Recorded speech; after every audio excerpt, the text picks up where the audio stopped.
Hai teman-teman, perkenalkan nama saya Indah Lestari dengan NIM 2560-2008 dari Fakultas Ekonomi Universitas Indonesia Timur. Oke teman-teman, malam ini kita akan membahas tentang dinamika permintaan dan penawaran. Jadi, di balik harga suatu barang itu terjadi karena adanya interaksi antara pembeli atau sering disebut dengan permintaan dan penjual atau sering disebut dengan penawaran. Mari kita bahas satu-satu tentang hal tersebut, teman-teman.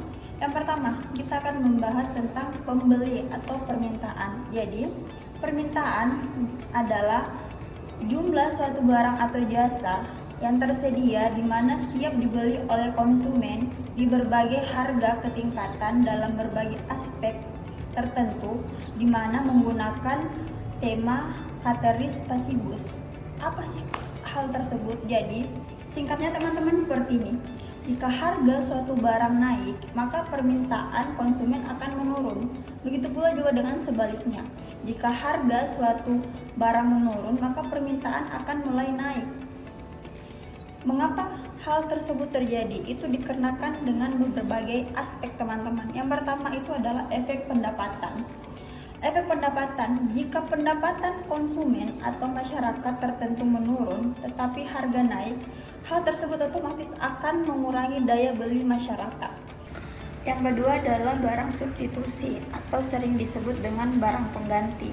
Jika harga suatu barang pokok naik, maka masyarakat otomatis akan menggantinya dengan barang kebutuhan pokok yang jauh lebih murah. Yang ketiga adalah barang komplementer atau sering disebut dengan barang pelengkap, di mana jika harga komplementer naik, maka permintaan asal akan menurun. Contohnya adalah tinta. Jika tinta harganya naik, maka permintaan printer akan menurun. Yang keempat adalah faktor tentang tren budaya dan iklan, di mana jika terjadi tren-tren budaya sehat, maka permintaan sayur organik dan sayur-sayur sehat lainnya akan semakin meningkat. Faktor yang kelima adalah ekspektasi harga. Jika masyarakat mengharapkan suatu harga barang tertentu akan naik di masa depan, maka akan terjadi permintaan besar di saat ini. Contohnya adalah jika terjadi isu kenaikan BBM, maka akan terjadi antrian yang sangat panjang dalam SPBU. Oke teman-teman, setelah kita bahas tentang permintaan, sekarang kita akan membahas tentang penjual atau penawaran. Apa sih penawaran itu? Oke teman-teman, kita bahas. Penawaran adalah jumlah suatu barang atau jasa di mana konsumen sudah siap membeli dalam berbagai tingkat aspek harga yang telah ditentukan dalam periode tertentu dengan menggunakan asumsi ceteris paribus. Jadi teman-teman, dalam penawaran ada dua syarat ya. Yang pertama adalah konsumen siap untuk membeli.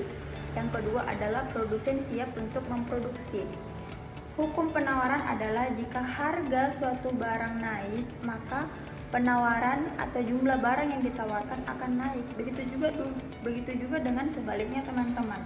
Jika suatu harga barang turun, maka jumlah yang ditawarkan juga akan semakin menurun. Faktor-faktor yang mempengaruhi tentang penawaran yang pertama adalah biaya produksi. Jika biaya naik, penawaran akan turun. Contohnya adalah jika biaya produksi plastik naik, maka penawaran tentang botol plastik akan menurun. Yang kedua adalah faktor teknologi produksi. Jika teknologi maju, maka efisiensi akan naik.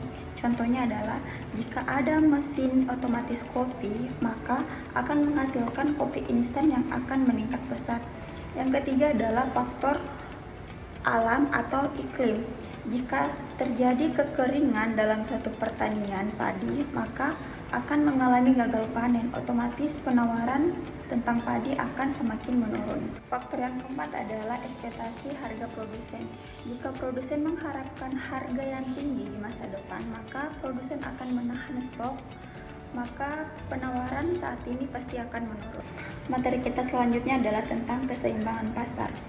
Harga suatu barang, teman-teman, tidak diatur semaunya, tetapi hal itu terbentuk secara alami untuk kepentingan penjual dan pembeli secara sepakat. Jika di pasar terdapat banyak barang atau mengalami surplus, maka penjual otomatis akan banting harga untuk menjual barang dagangannya. Begitu juga dengan sebaliknya teman-teman, jika di pasar mengalami kekurangan barang, maka pembeli akan berebut untuk membeli barang tersebut dan membuat harga barang tersebut akan lebih mahal. Jadi kesimpulannya, pasar akan selalu mencari titik seimbangnya teman-teman. Tapi teman-teman, bagaimana jika keseimbangan tersebut goyah? Contohnya, jika terjadi kekeringan yang menyebabkan produksi kopi menurun secara drastis, hal itu akan menyebabkan penawaran akan menurun.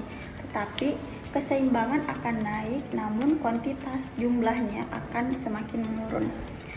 Oke teman-teman, cukup sampai di situ tentang materi penjelasan kita, dinamika permintaan dan penawaran. Sekian dan terima kasih. Assalamualaikum warahmatullahi wabarakatuh.